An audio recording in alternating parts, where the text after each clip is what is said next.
हरे कृष्ण। राधे राधे। आप सभी का स्वागत है मेरे YouTube चैनल श्री राधा माधव रसामृत में। आज की वीडियो कार्तिक मास महात्म्य के अध्याय 3 की है। पिछले अध्यायों में हमने देखा कि सत्यभामा जी के पूछने पर श्री कृष्ण ने उन्हें उनका पूर्व जन्म का वृत्तांत सुनाया और बताया कि सत्यभामा जी के द्वारा कार्तिक स्नान के नियमों का पालन करने की ही वजह से वो उन्हें इस जन्म में पति रूप में प्राप्त कर पाई। इस कथा को आज हम आगे बढ़ाते हैं। सबसे पहले हम वंदन करेंगे गणपति महाराज का। कलुष निकंदन आप हैं प्रथम पूज्य भगवान, भव बाधा सब दूर कर दे हमको वरदान। बोलो गणपति महाराज की जय। गुरु वंदन करते हैं।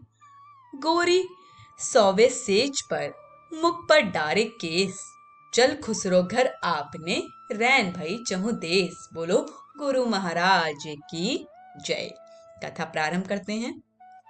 सत्यभामा ने पूछा, हे भगवान, आपने कहा कि मैं काल के स्वरूप हूँ। आपके लिए काल के सभी भाग समान हैं। तब फिर यह कार्तिक मास ही आप क्यों श्रेष्ठ बताते हो? हे नाथ, मुझे यह जानने की इच्छा है कि सब तिथियों में एकादशी और महीनों में कार्तिक का महीना ही आपको क्यों प्रिय है? श्री कृष्ण बोले, हे कांते, तुमने यह अच्छा प्रश्न किया है। इस संबंध में तुम्हें बेन के पुत्र पृथु और महर्षि नारद का संवाद सुनाता हूँ। नारद जी ने कार्तिक मास की श्रेष्ठता बताते हुए कहा, पहले सागर का पुत्र शंख नामक राक्षस त्रिलोकी के मथने में समर्थ न हुआ। उसने संपूर्ण देवताओं को जीतकर स्वर्ग से निकाल दिया तथा इंद्रादिक संपूर्ण लोकपालों के अधिकार अपने हाथ में ले लिए। शंखासुर ने विचार किया, मैंने देवताओं को जीत लिया है तो भी वे बलवान मालूम होते हैं। वे सब वेद मंत्रों से युक्त हैं। उनके वेद मंत्रों का हरण करने से वे सब बलहीन हो जाएंगे। ऐसे विचार के साथ वह असुर विष्णु भगवान को नींद में ग्रस्त देख स्वयंभू ब्रह्मा जी के लोक में जा पहुंचा और वहां से वेदों को निकालकर चलने को तत्पर हुआ। उसके भय के मारे यज्ञ के मंत्र अपने बीजों समेत जल में प्रवेश कर गए। यह देख शंखासुर भी उन्हें ढूंढता हुआ समुद्र के भीतर विचरने लगा, परंतु वे वेद कहीं भी प्राप्त न हुए। पीछे से ब्रह्मा जी भी सब देवताओं को संग ले और पूजा की सामग्री एकत्र कर बैकुंठ में विष्णु भगवान की शरण में गए। वहां उनके जागने के निमित्त सब देवता स्तुति गान करने लगे।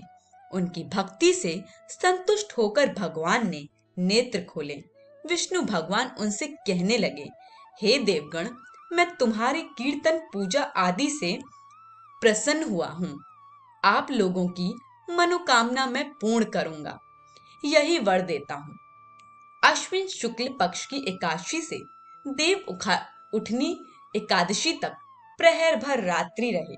तब से जो मनुष्य तुम्हारी तरह मेरा गुणगान करेंगे वे मुझे प्रसन्न कर मुझे प्राप्त होंगे। पाद्य, अर्घ्य, आचमन आदि जो तुम मेरे निमित्त लाए हो वह अनंत गुण होकर तुम्हारे सुख के कारण होंगे। शंखासुर जिन वेदों को हर लाया है वे सब जल में स्थिर हैं। मैं शंखासुर को मारकर उन्हें लाऊंगा। अब से बीज मंत्र समेत सब वेद प्रतिवर्ष कार्तिक के महीने में सदा जल में निवास करेंगे। मैं मत्स्य रूप धारण कर जल में जाता हूँ। तुम भी संपूर्ण मुनियों को लेकर मेरे संग आओ। इस लोक में जो अच्छे मनुष्य प्रातः काल स्नान करते हैं वे निश्चय यज्ञांत स्थान के फल को प्राप्त होते हैं। जो कार्तिक में सदा स्नान करते हैं उनको हे इंद्र तुम मेरे लोक में पहुंचा दिया करना। हे यम, तुम सदा उनकी विघ्नों से रक्षा करना। और हे वरुण, तुम उनको पुत्र पौत्र आदि देते रहना। और हे कुबेर, तुम उनकी धन वृद्धि करो।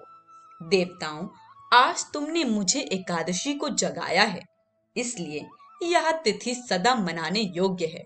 यह मेरे लिए प्यारी है। हे देवगणों, भली भांति से किए जाने पर यह दोनों व्रत मनुष्य को मेरा सामीप्य प्राप्त कराते हैं। यह सत्य जानो कि इनके समान कोई व्रत नहीं है। आज की कथा यहीं समाप्त होती है। आगे की कथा का पाठ हम कल की वीडियो में करेंगे। हम इस कहानी से ही जान चुके हैं कि कार्तिक मास का कितना महत्व है। इसलिए इस समय को यूं ही ना गवाएं, बल्कि ज्यादा से ज्यादा समय भक्ति में ही व्यतीत करने का प्रयत्न करें। सभी को हरे कृष्ण, राधे राधे।